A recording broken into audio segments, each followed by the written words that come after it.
இன்றைக்கு நாம் ஏசாயா 13ஆம் அதிகாரத்தை தியானிப்போம். ஆண்டவருக்கே மகிமையும் கனமும் ஸ்தோத்திரமும் உண்டாவதாக.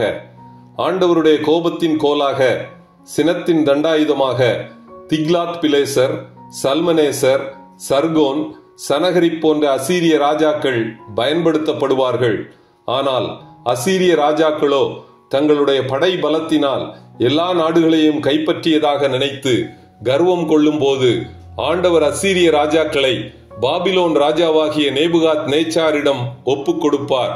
பாபிலோன் ராஜா தன்னுடைய படை பலத்தினால் எல்லா நாடுகளையும் கைப்பற்றியதாக நினைத்து கர்வம் கொள்ளும் போது ஆண்டவர் பாபிலோன் ராஜாவாகிய பெல்ஷாத்சாரை மேதிய ராஜாவாகிய தரியுவிடம் ஒப்புக் கொடுப்பார்.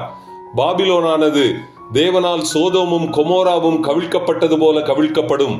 கடைசி நாட்களில் மகா பாபிலோன் என்று அழைக்கப்படும் பாபிலோனிய ஸ்திரீயானவள் சுய பலத்தினால் திருச்சபையை வஞ்சித்து விசுவாச துரோகத்தை ஏற்படுத்தி தன்னுடைய ஆளுகைக்குள் வைத்திருக்கும் போது ஆண்டவர் பாபிலோனிய ஸ்திரீக்கும் அந்தி கிறிஸ்துவுக்கும் பிரிவினையை உண்டாக்கி மகா பாபிலோனை கர்த்தருடைய நாளன்று அழித்து போடுவார்.